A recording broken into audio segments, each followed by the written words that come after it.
नमस्कार, news one India में आपका स्वागत है। आपके साथ मैं धर्मराज सिंह।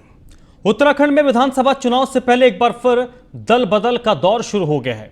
अभी फिलहाल छोटे नेता अपने दलों को छोड़कर दूसरे दलों में शामिल हो रहे हैं। ऐसे में चर्चाएं इस बात की भी हैं कि चुनाव से पहले कई बड़े चेहरे भी दल बदल कर सकते हैं।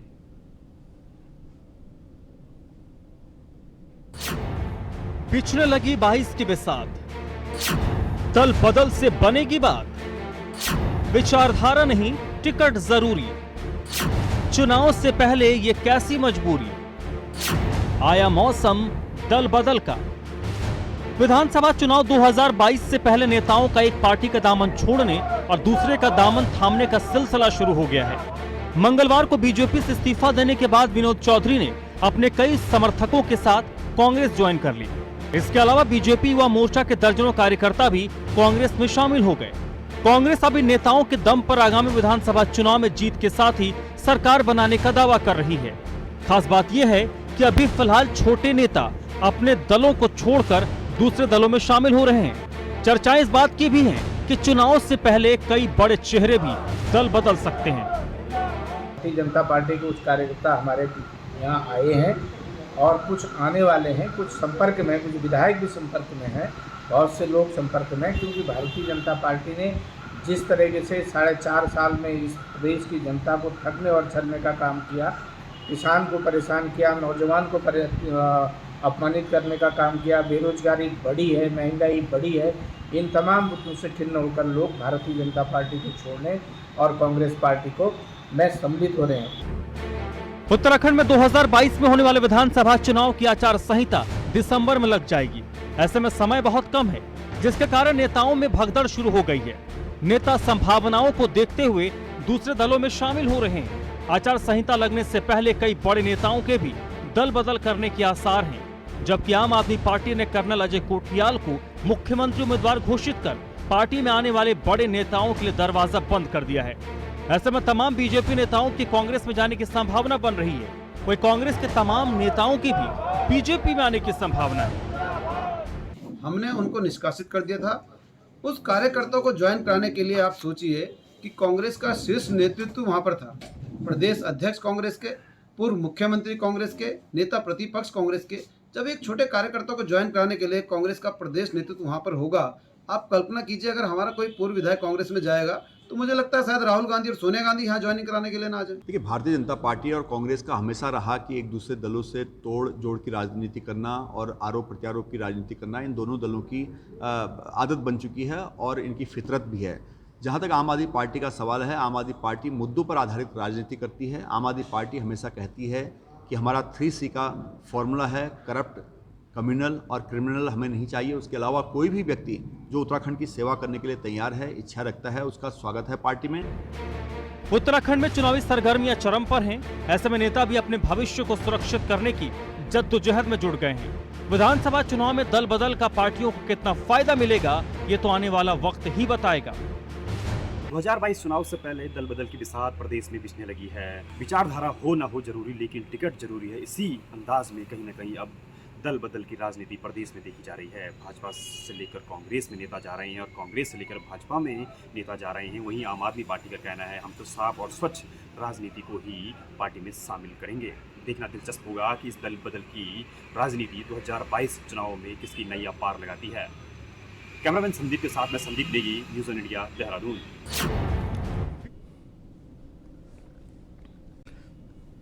तो 2022 की बिसात बिछनी शुरू हो गई है और इस बिसात में सबसे अहम होता है मोहरों का एक तरफ से दूसरे तरफ जाना।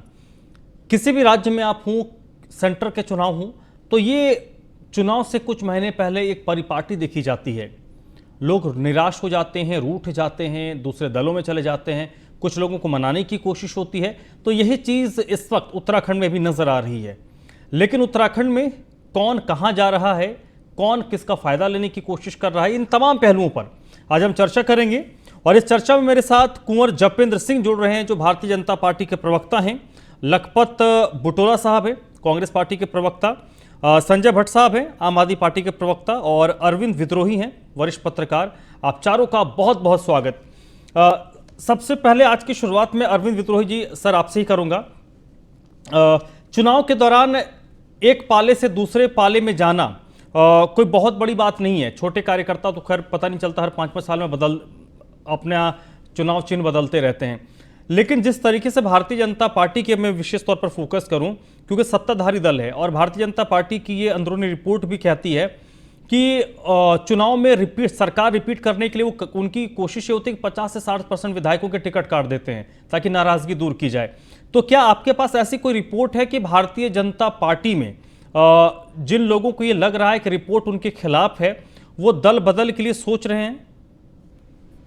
बिल्कुल, जिनको भी लगे, जिनको ये आभास होगा कि हमारा टिकट कटेगा, तो या पहली कोशिश होती है कि हमारा टिकट बचे, और नहीं तो फिर अपने राजनीतिक वर्चस्व के लिए और पुनर्स्थापना के लिए लोग दूसरे दलों में जाते हैं। बहुत कम लोग होते हैं जो संगठन के निर्णय को सर्वोपरि मानते हुए टिकट कटने पर भी रुके रहते हैं। और इसमें कई चीजें होती हैं पाला बदलने में, खासकर चुनाव के ऐन पहले पर, जब कोई राजनीतिक कार्यकर्ता ये पूरे सत्ता के काल में देखता है कि उसकी उपेक्षा हुई है, वो अपने क्षेत्र के लोगों का काम नहीं करा पाया है, तो एक कारण होता है कि वो फिर दूसरे दल में जाता है। और दूसरा होता है कि राजनीतिक महत्वाकांक्षा की पूर्ति न होना। ये दोनों में बड़ा अंतर है, और लेकिन काम एक ही होता है कि एक दल से दूसरे दल में जाना, लेकिन कारण अलग होता है। तो अगर जो राजनीतिक फेरबदल में जो कारण अगर ऐसा होता है कि राजनीतिक कार्यकर्ता अपनी उपेक्षा पर और जनता के हित को ध्यान में रखते हुए एक दल से दूसरे दल में जाता है, तो ठीक है, वो दल तो बदलता है, लेकिन उसको सिद्धांतहीनता के तराजू पर हम बराबर नहीं तौल सकते हैं। लेकिन जो केवल टिकट के लिए एक दल से दूसरे दल में जाता है, उसकी निष्ठा जो है, राजनीतिक निष्ठा, संदेह के घेरे में रहती है। जनता भी जानती है केवल कुर्सी के लिए बदले हैं। लेकिन जो, और खासकर सत्ता में रहते हुए, जिसे भाजपा की सरकार केंद्र में भी है, उत्तराखंड में भी है, और ये माना जा रहा है कि वो अच्छा नेतृत्व देते हैं, कुशल संगठन करता है। उस स्थिति में अगर भाजपा के लोग और भी युवा मोर्चा के लोग पलायन कर रहे हैं, तो ये चिंता की बात है भारतीय जनता पार्टी के लिए। उनको संगठन के लोग लगातार मेहनत चलिए करते हैं, इस पर सर लगातार आगे मैं आपसे सवाल लूंगा कि किस पार्टी में ज्यादा भगदड़ मच सकती है, लेकिन फोकस तो मैं इस वक्त भारतीय जनता पार्टी पे रखूंगा क्योंकि सत्ताधारी दल है और सत्ताधारी दल को सबसे ज्यादा सचेत रहना पड़ता है।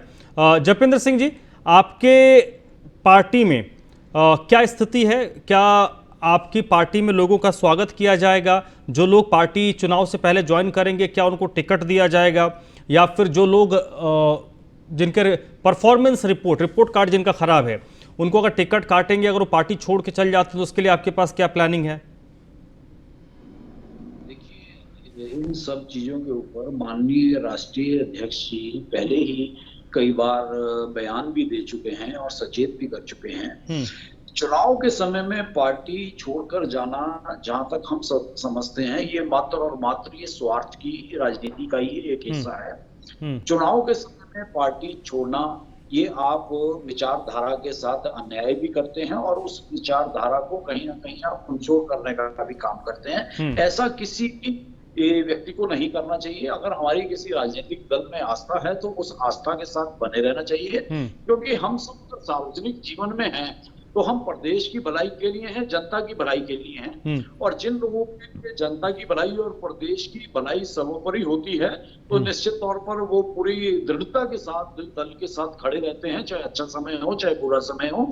और जो लोग मात्र चुनाव के समय दल बदल करते हैं, टिकट को लेकर अति महत्वाकांक्षी हो जाते हैं, तो निश्चित तौर पर उस तरह के लोग अगर मान लीजिए कल जीत के आ भी जाएं, तो वो क्या कर पाएंगे? वो ना तो क्षेत्र के साथ न्याय कर पाएंगे, ना अपने क्षेत्र की जनता के साथ न्याय कर पाएंगे, ना प्रदेश के साथ न्याय कर पाएंगे। और इस तरह से अगर हम देखें तो उत्तराखंड की जनता ने इस तरह से दल बदल कर आने वाले एकदम चुनाव के समय व्यक्तियों को पिछले 20 वर्षों में नकारा ही है। तो ये उत्तराखंड की जनता एक बहुत बड़ा संदेश पिछले 20 वर्षों से देती आ रही है, तो निश्चित तौर पर इसे बस समझने की आवश्यकता है। चलिए ठीक है। लखपत बुटोला साहब, कांग्रेस पार्टी ने कोई पैमाना तय किया है कि किनको पार्टी में बुलाना है? कोई आने के इच्छुक हैं तो किनको आने से रोकना है, किनका वेलकम करना है? आपने देखा होगा देहरादून के अंदर लगातार इन दिनों में जिस भाजपा के वरिष्ठ नेता जो आरएसएस से जुड़े रहे लंबे समय तक, वो कांग्रेस में बिना शर्त किया, उनका ये मानना है इस देश के लोकतंत्र के लिए, इस देश की एकता अखंडता के लिए कांग्रेस महत्वपूर्ण है। यहाँ पे डॉक्टर जी आनेगी जी आए हैं कांग्रेस में, उन्होंने एक बात कही है कि इस देश में वंदे मातरम को सच्चे कांग्रेसी बोलते थे कि अंग्रेजों के टाइम पे कभी वंदे मातरम बोलने में लोगों को जेल दी जाती है। भारत माता की जय कांग्रेसी बोलते थे जब इस देश में भारत माता की जय बोलने पे जेल जाया जाता था। तो ये जो भाजपा के लोग राष्ट्रवाद, झूठा राष्ट्रवाद बोलते हैं, ये आज आरएसएस की विचारधारा के लोग भी मान रहे।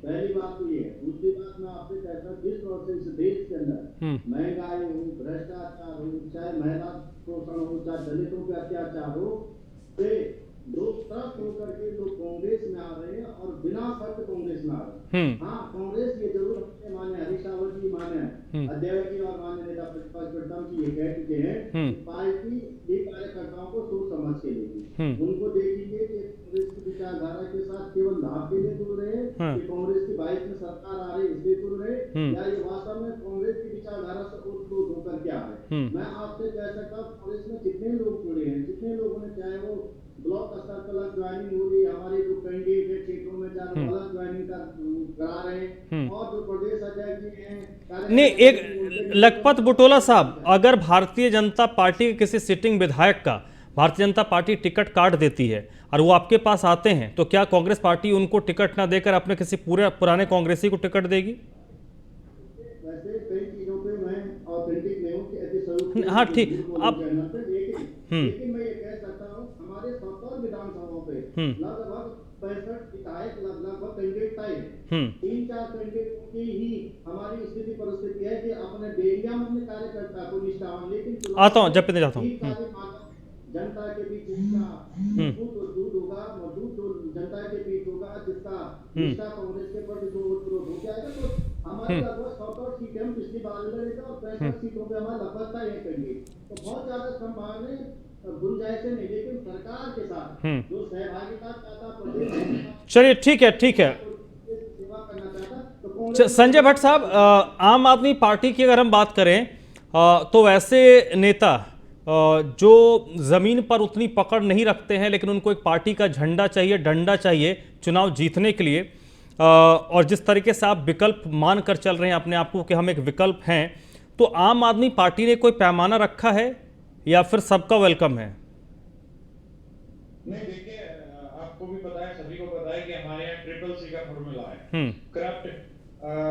करप्शन फ्री और कम्युनल व्यक्ति नहीं होना चाहिए। बाकी सबका वेलकम है, क्योंकि सब उत्तराखंड के वासी हैं जो उत्तराखंड का विकास चाहते हैं। पिछले 20-21 साल से जो भारतीय जनता पार्टी और कांग्रेस ने उत्तराखंड को गर्त में ढकेला है, कर्ज में ढकेला है, युवाओं को बेरोजगारी में धकेला है, पलायन को बढ़ावा दिया है, सड़कों का हाल बुरा हुआ है, शिक्षा का हाल बुरा हुआ है, 3-3.5 स्कूल बंद हो गए हैं। स्वास्थ्य के लिए हमारी माताएं बहनें, रोज गर्भवती माताएं बहनें मृत्यु को प्राप्त करती हैं। तो वो ये सब जो लोग देख रहे हैं, जो समझ रहे हैं, जो जान रहे हैं, वो लोग आम आदमी पार्टी की तरफ आ रहे हैं, आकर्षित हो रहे हैं, और रोज ज्वाइनिंग होती है, तो जनता जुड़ना चाह रही है, तो जनता को नहीं सर, नहीं सर, संजय भट्ट साहब, मैं जनता की बात नहीं कर रहा, क्योंकि आम कार्यकर्ता ऐसा होता है, जो मैं ऐसे कई लोगों को जानता हूं कि हर 5 साल में वो अपना दल बदल लेते हैं, पार्टी बदल लेते हैं। तो ऐसे कार्यकर्ताओं के जहां उनको जिसका जहां हित सत्ता है कि भाई ये पार्टी आ जाएगी, ये विधायक चुन जाएंगे तो मुझे पर्सनल नोट पे फायदा होगा, ये सांसद बन जाएंगे तो मुझे इस तरीके से फायदा होगा, तो वो गुलाटी मार देते हैं, तो उन पे भी नहीं जाता। जो बड़े नाम हैं, विधायक हैं, सांसद हैं, या संगठन में जो उच्च पद पर हैं, एक चीज क्या आम आदमी पार्टी ने गलती कर दी? आपने सीएम कैंडिडेट घोषित करके क्या बाकियों के लिए रास्ता बंद कर दिया जो बड़ा नाम सुनेंगे आम आदमी पार्टी का दामन थामने के लिए?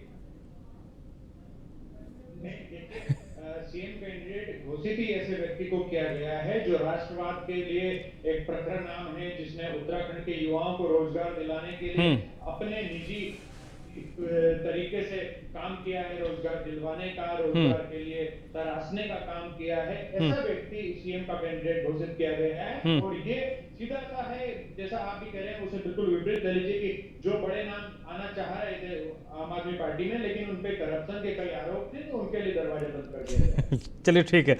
अरविंद विद्रोही साहब, सर ये बताइए, सबसे ज्यादा सतर्क किनको रहना है, क्योंकि आप लंबे वक्त से उस राज्य को कवर कर रहे हैं जहां पर अभी आप बैठे हैं, और कहां पर ज्यादा भागदौड़ मचने वाली है?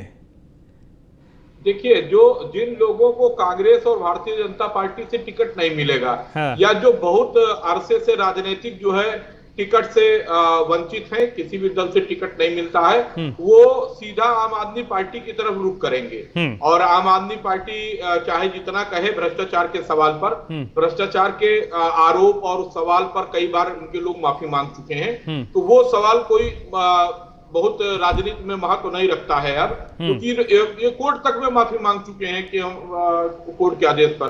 तो इसकी बजाय जो आज का विषय है कि दल बदल क्यों करता है कार्यकर्ता, इसीलिए करता है क्योंकि उसकी व्यक्तिगत महत्वाकांक्षा नहीं पूरी होती है, और जिस क्षेत्र में वो रहता है, दो कारण होते हैं, व्यक्तिगत महत्वाकांक्षा न पूरी होना, और दूसरा क्षेत्र की जनता के लिए वो सत्ता में रहते हुए काम न करा पाना, और ये दोनों काम अलग अलग हैं। अगर कोई क्षेत्र की जनता के हित को ध्यान में रखते हुए चुनाव के पहले दल बदलता है, तो वो निश्चित रूप से ठीक काम करता है, क्योंकि अगर सत्ता में रहते हुए क्षेत्र की जनता के लिए वो काम नहीं कर पा रहा है, तो अगले टर्म में भी नहीं करा पाएगा। और ये जिम्मेदारी सत्ताधारी दल की रहती है कि वो हर अपने कार्यकर्ता, जो पुराना कार्यकर्ता है, उसके क्षेत्र का समुचित विकास करावे।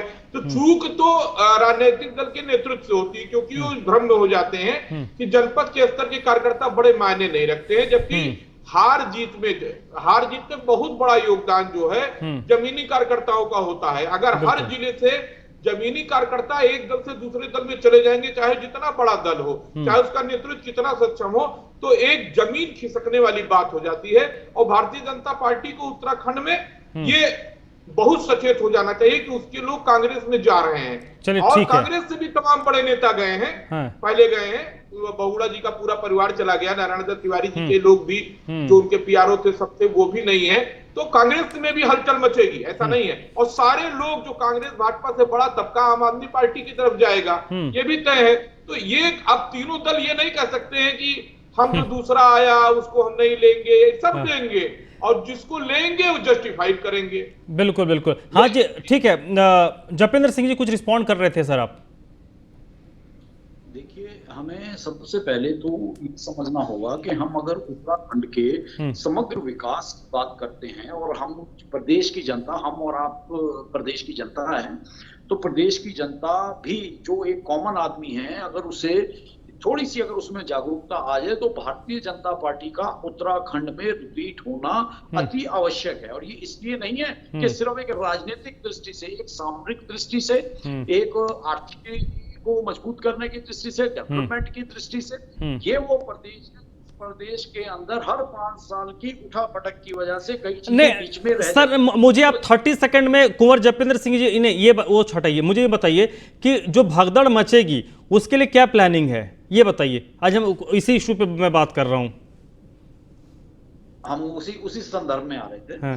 तो ये भगदड़ मचना या इन सब चीजों का होना, ये चुनाव के समय सभी दलों के साथ होता है, लेकिन भारतीय जनता पार्टी के अंदर ये नाम मात्र की चीजें हैं कि जो जितना जमीनी स्तर का कार्यकर्ता भारतीय जनता पार्टी का अनुशासित है, क्योंकि नीचे से लेकर ऊपर तक भारतीय जनता पार्टी का प्रत्येक कार्यकर्ता आपको अनुशासित मिलेगा, चाहे वो किसी भी उच्च पद पर आसीन। और दूसरी तरफ ये बहुत महत्वपूर्ण हो जाता है, प्रदेश की जनता के बीच में ये संदेश जाना चाहिए कि अगर हमें उत्तराखंड का समग्र विकास चाहिए, तो हमें भारतीय जनता पार्टी को 5 साल के लिए एक बार फिर चुनकर। चलिए ठीक है, ये हाँ ठीक है, आपका नोट है कि अब हर पार्टी कहती है। हाँ जी, लखपत जी प्लीज। जपेंद्र जी कह रहे हैं कि उत्तराखंड में भाजपा सामरिक विकास के लिए महत्वपूर्ण है। क्या यही आपका विकास का मॉडल है कि 1000 रुपया पर गैस सिलेंडर चलेगा? आज भी 15 रुपया बढ़ गया, 3 दिन पहले 25 रुपया बढ़ गया था। यही आपका विकास है? डीजल पेट्रोल 100 का लेंगे उत्तराखंड को देश के नंबर 2 पे सबसे ज्यादा बेरोजगारी की दर से ले जाने का आपका काम चलेगा। सबसे ज्यादा कोरोना से मरने वाले उत्तराखंड, सबसे ज्यादा कर्जा लेने वाला उत्तराखंड बना दिया आपने, सबसे ज्यादा भ्रष्टाचार उत्तराखंड आपने पनपा दिया। आपके 3-3, 4-4 विधायक पे बलात्कार के आरोप चल रहे, यही आप उत्तराखंड को विकास का मानक मानते हैं? हिमालयी राज्यों में उत्तराखंड सबसे पिछड़ा हुआ है। देखिए, मैं आपसे कह सकता हूँ, एक मिनट जपेंद्र जी, छोटी सी बात को आप समझ लीजिए। आरएसएस के संस्थापकों में से उनके परपौत्र कांग्रेस को ज्वाइन कर रहे हैं, बगैर शर्त के ज्वाइन कर रहे हैं। आरएसएस के बड़े बड़े लोग जो लोग एक विचारधारा मानी जाती है, वो लोग आज स्वयं मान रहे हैं कि ये केवल हिंदुओं को ठगने का काम करने वाले संगठन है, जिनके देश के विकास और हिंदुओं के विकास से कुछ विकास और राष्ट्र के नाम पे केवल और केवल कांग्रेस है। इसको लेकर के आप एक मतलब नहीं, लखपत बुटोला जी मुझे एक लाइन में बता दीजिए, क्या कांग्रेस से लोग नहीं जाएंगे? कांग्रेस से कोई नहीं जाएगा। मैं आपसे कहता हूँ, कांग्रेस एकजुट रहेगा, संगठित रहेगा। कांग्रेस के प्रत्येक कार्यकर्ता ने मन में ठान लिया कि इस प्रदेश से भाजपा के। चलिए ठीक है संजय भट्ट साहब, प्रदेश के अंदर करेंगे, एक एक कार्यकर्ता कांग्रेस का और इस प्रदेश की जनता मिल करके भाजपा का इस प्रदेश। चलिए ठीक है, चलिए हाँ ठीक है, वो रिपीट के लिए हैं, आप तंबू खाड़ेंगे। और भट्ट साहब, आप तो इन दोनों को सफाई करने के लिए मैदान में उतरे हैं, ये आप लोगों का दावा है, मेरा नोट नहीं है, ये आपका कोट है जो मैं उसको रिपीट कर रहा हूं। लेकिन यह क्योंकि प्लेयर्स एक्सचेंज करने वाली बात हो रही है कि एक लोग बचपन में खेलते थे ना, एक खिलाड़ी होता था जो दोनों तरफ से खेलता था, तो वो स्थिति क्या आम आदमी पार्टी में नजर आएगी? वो स्थिति देखिए, अगर आपने देखा होगा कि उत्तराखंड में जो सरकार है, उसमें मुख्यमंत्री तो भारतीय जनता पार्टी के हैं, लेकिन आधे से ज्यादा मंत्री कांग्रेस के हैं। तो उस स्थिति को आप भारतीय जनता पार्टी के साथ जोड़े, या कांग्रेस अब कह रही है कि वापस आएंगे कुछ लोग, और एक इनके नेता कहते हैं कि आएंगे, दूसरे कहते हैं नहीं आने देंगे। तो ये स्थिति तो कांग्रेस के साथ या भारतीय जनता पार्टी के साथ आप कह सकते हैं कि ये स्थिति हो सकती है, क्योंकि उत्तराखंड में जो पिछले 5 साल, पौने 5 साल सरकार रही, जिसमें 32 पुल टूट गए, 32 पुल कम नहीं होते। जिस प्रकार से चाहे हमारे। ठीक है सर, वक्त खत्म हो रहा है। एक मैं 10 सेकंड में विद्रोही जी आपसे जानना चाहूंगा सर, 10 सेकंड में बताइए, बीजेपी और कांग्रेस में प्लेयर्स जो चेंज होंगे, ज्यादा किनको नुकसान होगा? 10 सेकंड में बता दीजिए सर, टाइम नहीं है। देखिए, अगर बीजेपी के लोग ज्यादा जाएंगे तो बीजेपी का नुकसान होगा, और बीजेपी और कांग्रेस से लोग आम आदमी पार्टी में जाएंगे। ये मैं बार बार दोहरा रहा हूं। एक बात बहुत जरूरी कहना है, कांग्रेस के साथी ने उत्तराखंड की एक भयावह तस्वीर पेश की। ऐसा नहीं है, उत्तराखंड का सम्मान पूरे देश में, उत्तराखंड देवभूमि होने के कारण, वहां के मेहनती आवाम होने के कारण, और सेना में उचित प्रतिनिधित्व, हर घर का, हर गांव का आदमी उत्तराखंड का सेना में है, तो उत्तराखंड का सम्मान है। चलिए ठीक है सर, टाइम खत्म हो गया। बहुत बहुत शुक्रिया कुंवर जपेंद्र सिंह जी आपका, लखपत बुटोला साहब आपका भी, संजय भट्ट साहब आपका भी, और अरविंद विद्रोही जी आपका भी बहुत बहुत शुक्रिया। तो फिलहाल चुनावी मौसम है, तो अभी पाला बदल का खेल अभी चरम